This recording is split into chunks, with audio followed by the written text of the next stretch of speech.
Hi friends, ಪುಟ್ಟ ಮಕ್ಕಳಿಗೆ ಈ ರೀತಿ ಫ್ಯಾನ್ಸಿ ಡ್ರೆಸ್ ಇದ್ದಾಗ ಹೇಗೆ ಅದನ್ನ ರೆಡಿ ಮಾಡೋದು, ಮತ್ತು ನಾವು ಮನೇಲೇ ಆ ಥೀಮ್ ಅಂದರೆ ಫ್ಲವರ್ ಥೀಮ್ ಬೇಸಾಗಿ ಯಾವ ರೀತಿ ಒಂದು ಸನ್ಫ್ಲವರ್ ಮತ್ತು ಬೊಕ್ಕೆ ಮಾಡೋದು ಅಂತ ತೋರಿಸ್ಕೊಡ್ತಿದ್ದೀನಿ ನೋಡಿ. ಇದಕ್ಕೆ ಇಲ್ಲಿ ನಾನು 2 ಶೀಟಷ್ಟು ಯೆಲ್ಲೋ ಕಲರ್ದು ಪೇಪರ್ ತೊಗೊಂಡಿದ್ದೀನಿ. ಈ ರೀತಿಯಾಗಿ ಅದರ ಪಾರ್ಸಲ್ ಬರುತ್ತಲ್ಲ ರೊಟ್ಟು ಮತ್ತು ಈ ರೀತಿ ಕಲರ್ ಪೇಪರ್ಸ್ ಎಲ್ಲ ತೊಗೊಂಡಿದ್ದೀನಿ ಬೊಕ್ಕೆ ಮಾಡೋಕ್ಕೆ ಮತ್ತು ಫ್ಲವರ್ ಮಾಡೋಕ್ಕೆ ಅಂತ. ಈಗ ಬನ್ನಿ ಹೇಗೆ ಮಾಡೋದು ಅಂತ ಡೀಟೇಲಾಗಿ ನೋಡೋಣ.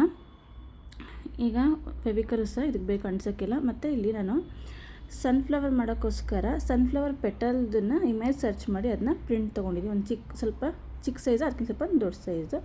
ಯೂಸ್ ಆ್ಯಂಡ್ ಥ್ರೋ ಬಾಕ್ಸ್ ಎಲ್ಲ ಬರುತ್ತಲ್ಲ ಅದರದ್ದು ಮುಚ್ಚೋದ್ರಿಂದ ಈ ರೀತಿ ಒಂದು ಸರ್ಕಲ್, ಅದರ ಪ್ಲೇಟಿಂದ ಒಂದು ಸರ್ಕಲ್ ಮಾಡಿಕೊಂಡು ಈ ರೀತಿ ಈಗ ಬೇಸ್ಗೆ ಅಂತ ಒಂದು ಸರ್ಕಲ್ ರೆಡಿ ಮಾಡಿಟ್ಕೋಬೇಕು. ನೋಡಿ ಎಷ್ಟು ಈಸಿಯಾಗಿ ಮಾಡ್ಕೋಬೋದು ಅಂತ. ನಾನೇನು ಪೆಟಲ್ಸ್ ತೊಗೊಂಡಿದ್ದೀನಲ್ಲ ಅದನ್ನು ಈ ಡ್ರಾಯಿಂಗ್ ಶೀಟ್ನ ಈ ರೀತಿ ಮಡಚಿ ಟ್ರೇಸ್ ಮಾಡ್ಕೊತಾ ಇದ್ದೀನಿ. ಈ ರೀತಿ ಟ್ರೇಸ್ ಮಾಡಿಕೊಂಡು ಕಟ್ ಮಾಡ್ಕೊಳ್ಳೋದ್ರಿಂದ ಶೇಪ್ ಚೆನ್ನಾಗಿ ಬರುತ್ತೆ. ನಾವೇನೇ ಡ್ರಾ ಮಾಡೋಕ್ಕಿಂತ ನೀವು ಗೂಗಲ್ಗೆ ಹೋಗಿ ಅಲ್ಲಿ ಸನ್ಫ್ಲವರ್ ಪೆಟಲ್ಸ್ ಅಂತ ಸರ್ಚ್ ಮಾಡಿದರೆ ಈ ರೀತಿ ಪೆಟಲ್ಸ್ದು ಇಮೇಜ್ ಸಿಗುತ್ತೆ. ಅದನ್ನ ಪ್ರಿಂಟ್ ತೊಗೊಬಂದು ನೀವು ಅದನ್ನು ಈ ರೀತಿ ಟ್ರೇಸ್ ಮಾಡ್ಕೋಬೇಕು. ನೋಡಿ ಎಷ್ಟು ನೀಟಾಗಿ ಬಂತು. ಇಲ್ಲಿ ನಾನು blue colour trace paper use ಮಾಡಿದ್ದೀನಿ. ನೀವು ವೈಟ್ ಯೂಸ್ ಮಾಡಿದರೆ ಈ ರೀತಿ ಎಲ್ಲ ಕಲರ್ ಸ್ಪ್ರೆಡ್ ಆಗಿದ್ರೆ ಆ ಥರ ಏನೂ ಆಗೋಲ್ಲ. ಈ ರೀತಿ ನಾವು ಫೋಲ್ಡ್ ಮಾಡಿಬಿಟ್ಟು ಮಾಡೋದ್ರಿಂದ ಒಂದು ಸರಿಗೆ 4 ಪೆಟಲ್ಸ್ನ ಮಾಡ್ಕೋಬೋದು. ಸೊ ನಮ್ಮ ಕೆಲಸ ಸ್ವಲ್ಪ ಈಸಿ ಆಗುತ್ತೆ. ಇದೇ ರೀತಿಯಾಗಿ ಮೀಡಿಯಮ್ ಸೈಜ್ ಒಂದು, ಅದಕ್ಕಿಂತ ಸ್ವಲ್ಪ ದೊಡ್ಡ ಸೈಜ್ ಒಂದು ಪೆಟಲ್ಸ್ನ ಇಲ್ಲಿ ರೆಡಿ ಮಾಡ್ಕೊಂಡಿದ್ದೀನಿ. ಯಾಕೆಂದರೆ ನಾವು ಅಂಟಿಸ್ತಾ ಬರಬೇಕಾದ್ರೆ ಶೇಪ್ ಬರಬೇಕಲ್ಲ, ಒಂದು 3 ಲೇಯರ್ ಸಾಕಾಗುತ್ತೆ. ಈಗ ನೋಡಿ ಆ ಸರ್ಕಲ್ ಏನು ಕಟ್ ಮಾಡ್ಕೊಂಡಿದ್ವಲ್ಲ ಅದಕ್ಕೆ ಫೆವಿಕಲ್ ಹಾಕ್ಬಿಟ್ಟು ಈ ರೀತಿ ಎಲ್ಲ ಅಂಟಿಸ್ತಾ ಬರಬೇಕು.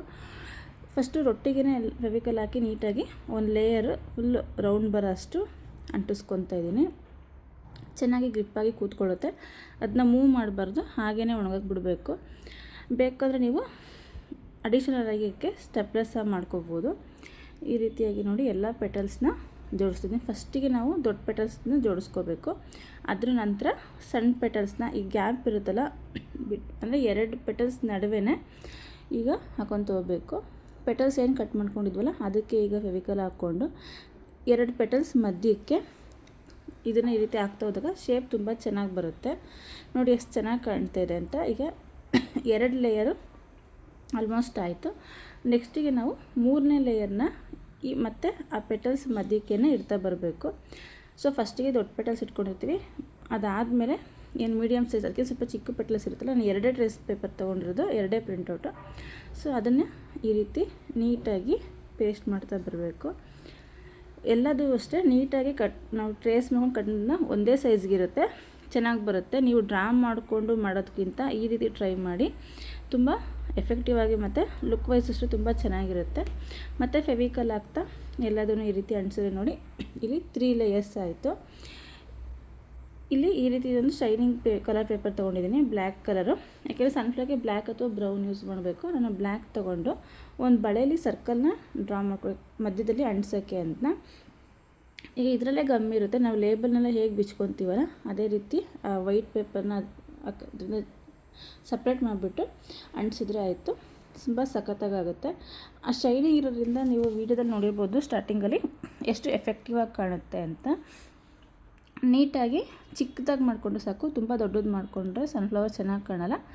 ಒಂದು ಮೀಡಿಯಮ್ ಆಗಿ 2-6 ಅಥವಾ 2-8 ಸೈಜ್ ಬಳೆಯಲ್ಲಿ ಒಂದು ಸರ್ಕಲ್ನ ಬಿಡಿಸ್ಕೊಬಿಟ್ಟು ಈ ರೀತಿಯಾಗಿ ಕಟ್ ಮಾಡಿಕೊಂಡು ಅಂಟಿಸೋಕ್ರೆ ನೋಡಿ ಇಲ್ಲಿ ಅದರಲ್ಲೇ ಗಮ್ ಇರುತ್ತಲ್ಲ ಅದನ್ನು ತೆಗೆದುಬಿಟ್ಟು ನೀಟಾಗಿ ಅಂಟಿಸಿದ್ರೆ ತುಂಬ ಚೆನ್ನಾಗಿ ಕಾಣುತ್ತೆ. ನೋಡಿ ಲುಕ್ ವೈಸ್ ಎಷ್ಟು ಬದಲಾವಣೆ ಆಗೋಯ್ತು ಅಂತ, ಸನ್ಫ್ಲವರ್ ಲುಕ್ ಹೇಗೆ ಕಾಣ್ತಾ ಇದೆ ಅಂತ. ಈಗ ಬೊಕ್ಕೆ ಮಾಡಬೇಕು. ಬರೀ ಸನ್ಫ್ಲವರ್ನ ನೀವು ಮಾಡಿ ಕಳ್ಸೋಕ್ಕಿಂತ ಬೊಕ್ಕೆ ಮಾಡಿದ್ರೆ ಇನ್ನೂ ತುಂಬ ಚೆನ್ನಾಗಿ ಕಾಣುತ್ತೆ. ಈ ರೀತಿಯಾಗಿ ಬೊಕ್ಕೆ ಮಾಡ್ಕೊಳ್ಳೋಕ್ಕೆ ಫಸ್ಟು ಅದನ್ನ ಟರ್ನ್ ಮಾಡಿ, ಈಗ ಕಡಲೆಕಾಯಿ ಅವೆಲ್ಲ ಮಾಡ್ಬೇಕಾದ್ರೆ ಆ ಥರ ಮಾಡ್ಕೊತಾರಲ್ಲ ಆ ಥರ ನೀಟಾಗಿ ಈ ಥರ ತಿರುವಿ ನೀಟಾಗಿ ಬೊಕ್ಕೆ. ಸಣ್ಣದು ಸಾಕು, ದೊಡ್ಡ ಮಕ್ಕಳಿಗಾರೆ ದೊಡ್ಡದಾಗಿ ಮಾಡ್ಬೋದು. ಚಿಕ್ಕ ಮಕ್ಕಳಿಗೆ, ನರ್ಸರಿ ಮಕ್ಕಳಿಗೆಲ್ಲ ಈ ಸೈಜ್ ಸಾಕಾಗುತ್ತೆ. ಈ ರೀತಿಯಾಗಿ ಬೊಕ್ಕೆ ಮಾಡ್ಕೊಂಡು ಇದು ಮಾಡಿ ಗಮ್ ಹಾಕ್ಬಿಟ್ಟು ಎಲ್ಲ ಅಗತ್ಯ ಇರುತ್ತೆ ಅಲ್ಲಿ ನೀಟಾಗಿ ಅದನ್ನು ಅಂಟ್ಸೋಕ್ಬಿಡಿ. ಗಮ್ ಅಂಟೋ ತನಕ ಅದನ್ನ ಜಾಸ್ತಿ ಮೂವ್ ಮಾಡಬೇಡಿ, ಅದು ನೀಟಾಗಿ ಸ್ಟಿಕ್ ಆಗುತ್ತೆ. ಬೇಕಾದರೆ ನೀವು ಆ ವೈಟ್ದೇನು ಪೇಪರ್ ಹತ್ತಿರ ಅದೇ ಗಮ್ಮಲ್ಲೂ ಸಹ ಅದು ಅಂಟ್ಕೊಳ್ಳುತ್ತೆ. ನಿಮ್ಗೆ ಇನ್ನೂ ಬೇಕು ಅನಿಸಿದ್ರೆ ನೀವು ಪಿನ್ ಮಾಡ್ಕೊಳ್ಳಿ, ಅದು ಇನ್ನೂ ಬಿಗಿಯಾಗಿ ಕೂತ್ಕೊಳ್ಳುತ್ತೆ. ಈಗ ಬೊಕ್ಕೆನ ಈ ರೀತಿಯಾಗಿ ಗಮ್ಮೆಲ್ಲ ಹಾಕಿ ಚಿಕ್ಕದಾಗಿ ರೆಡಿ ಮಾಡ್ಕೊಂಡಿದ್ದೀನಿ. ಅದಕ್ಕೆ ನಾವು ನೆಕ್ಸ್ಟು ಫ್ಲವರ್ ಮಾಡ್ಕೋಬೇಕು. ನೀವು ನಿಮ್ಗೆ ಯಾವ ಥರದ ಫ್ಲವರಾರು ಮಾಡ್ಕೋಬೋದು. ಸನ್ಫ್ಲವರ್ ಜೊತೆಗೆ ಇನ್ನೊಂದು ರೀತಿ ಬೊಕ್ಕೆಗೆ ಫ್ಲವರ್ಸ್ ಮಾಡಿಕೊಂಡ್ರೆ ಲುಕ್ ವೈಸ್ ತುಂಬ ಚೆನ್ನಾಗಿ ಕಾಣುತ್ತೆ. ಈಗ ಇಲ್ಲಿ ನೋಡಿ ನಾನು ಪಿಂಕ್ ಕಲರ್ದು ಕಲರ್ ಪೇಪರ್ನ ಈ ರೀತಿ ಕಟ್ ಮಾಡ್ಕೊತಾ ಇದ್ದೀನಿ. ನಿಮಗೆ ಯಾವ ಕಲರ್ ಬೇಕಾದ್ರೂ ನೀವು ತಗೋಬೋದು. ಈ ರೀತಿ ಕಟ್ ಮಾಡಿಕೊಂಡು ನೀವು 3 ಶೀಟ್ನ ಸಹ ಒಟ್ಟಿಗೆ ಇಟ್ಕೊಂಡು ಕಟ್ ಮಾಡ್ಬೋದು, ಅಥವಾ ಒಂದೊಂದೇ ಮಾಡ್ಕೊತೀವಿ ಅಂದರೂ ಅಷ್ಟೇ ನೀಟಾಗಿ ಕಟ್ ಮಾಡ್ಕೊಂಡು ಮಾಡ್ಬೋದು.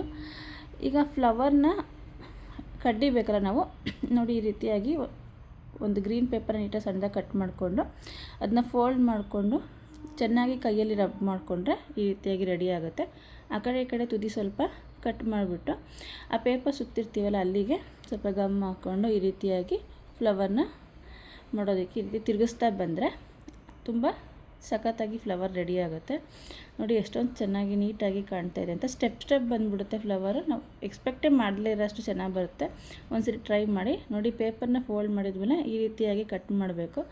ನಿಮಗೆ ಟೈಮ್ ಸೇವಿಂಗ್ ಬೇಕಾದ್ರೆ 3ರಿಂದ 4 ಪೇಪರ್ನ ಒಟ್ಟಿಗೆ ತಗೊಂಡು ಈ ರೀತಿಯಾಗಿ ಕಟ್ ಮಾಡ್ಕೊಳ್ಬೋದು. ಒಂದು ಸ್ವಲ್ಪ ದೊಡ್ಡದು ಚಿಕ್ಕದು ಆ ರೀತಿ ಮಾಡೋದ್ರಿಂದ ನಾವು ಫ್ಲವರ್ ಮಾಡಬೇಕಾದ್ರೆ ಲುಕ್ ವೈಸ್ ತುಂಬ ಚೆನ್ನಾಗಿ ಬರುತ್ತೆ. ಇದನ್ನ ಉಲ್ಟಾ ಮಾಡಿಕೊಂಡು ಗಮ್ ಹಾಕಿ ಅಂಟಿಸ್ಕೋಬೇಕು, ಆಗ ಫ್ಲವರು ಚೆನ್ನಾಗಿ ಬರುತ್ತೆ. ನೋಡಿ ಎಷ್ಟು ನೀಟಾಗಿ ಬರ್ತಾಯಿದೆ ಅಂತ. ಗಮ್ಮಾಗಿ ಅಂಟಿಸಿ ಒಂದು 2 ಮಿನಿಟ್ಸ್ ಬಿಟ್ಬಿಟ್ಟು ಮತ್ತು ನಾವು ಕಡ್ಡಿ ಮಾಡಿಟ್ಕೊಂಡಿರ್ತೀವಲ್ಲ ಸೇಮ್ ಅದೇ ರೀತಿ ಅದನ್ನ ತಿರುಗಿಸ್ಕೊಳ್ಳಿ. ನಿಮ್ಗೆ ಇಲ್ಲೂ ಅಷ್ಟೇ ಫೈನಲಾಗಿ ಬೇಕು ಅಂದರೆ ಗಮ್ನ ಹಾಕ್ಬಿಟ್ಟು ಅಂಟಿಸಿ, ಇಲ್ಲಾಂದರೆ ಒಂದು ಸ್ಟೆಪ್ಲರ್ ಹಾಕಿರೋ ಆಯಿತು. ಬೊಕ್ಕೆಗೆ ಸಿಗಿಸ್ಬೇಕಾದ್ರೆ ಇದು ತುಂಬ ಚೆನ್ನಾಗಿ ಕಾಣುತ್ತೆ. ನೋಡಿ ಎಷ್ಟು ನೀಟಾಗಿ ಬರ್ತಾಯಿದೆ ಅಂತ. ಈಸಿಯಾಗಿ ನೀವು ಮನೇಲೇ ನಿಮ್ಮ ಮಕ್ಕಳಿಗೆ ಫ್ಯಾನ್ಸಿ ಡ್ರೆಸ್ಗೆ ಈ ಒಂದು ಫ್ಲವರ್ ಬೊಕ್ಕೆ ಮತ್ತು ಸನ್ಫ್ಲವರ್ನ ರೆಡಿ ಮಾಡ್ಬೋದು. ಕಡಿಮೆ ಖರ್ಚಲ್ಲಿ ನಿಮ್ಮ ಕ್ರಿಯೇಟಿವಿಟಿನೂ ಅಷ್ಟೇ ಬ್ರಷಪ್ ಆಗುತ್ತೆ. ಸೊ ನೋಡಿ ಎಷ್ಟು ನೀಟಾಗಿ ಕಾಣ್ತಾ ಇದೆ ಅಂತ. ಆ ಫ್ಲವರ್ ನೋಡ್ತಿದ್ರೆ ಅಷ್ಟು ಚೆನ್ನಾಗಿ ಕಾಣುತ್ತೆ. ಈ ರೀತಿ ಲಾಸ್ಟಲ್ಲಿ ಗಮ್ ಹಾಕಿ ಸಹ ನೀವು ಅಂಟಿಸ್ಕೋಬೋದು, ಇಲ್ಲ ಅಂದರೆ ಸ್ಟೆಪ್ಲರ್ ಮಾಡ್ಕೊಳ್ಳಿ. ಈಗ ಬೊಕ್ಕೆಗೆ ಒಂದೊಂದೇ ಫ್ಲವರ್ನ ಇಟ್ಟು ತೋರಿಸ್ತಾ ಇದ್ದೀನಿ ನೋಡಿ. ಈ ರೀತಿಯಾಗಿ ಫ್ಲವರ್ಸ್ ಏನು ಮಾಡಿಟ್ಕೊಂಡಿರ್ತೀವಲ್ಲ ಅದನ್ನೆಲ್ಲ ಈ ರೀತಿಯಾಗಿ ಇಡ್ಬೋದು. ಇದಕ್ಕೆ ಬ್ಯಾಕ್ ಸೈಡಿಗೆ ಬೇಕಾಗಿ ಹೂ ಕಟ್ಟಬೇಕು ಉಪಯೋಗಿಸೋದು ಪತ್ರೆ ಇಟ್ಟು ನೋಡಿ ಎಷ್ಟು ಚೆನ್ನಾಗಿ ಕಾಣ್ತಾ ಇದೆ ಅಂತ.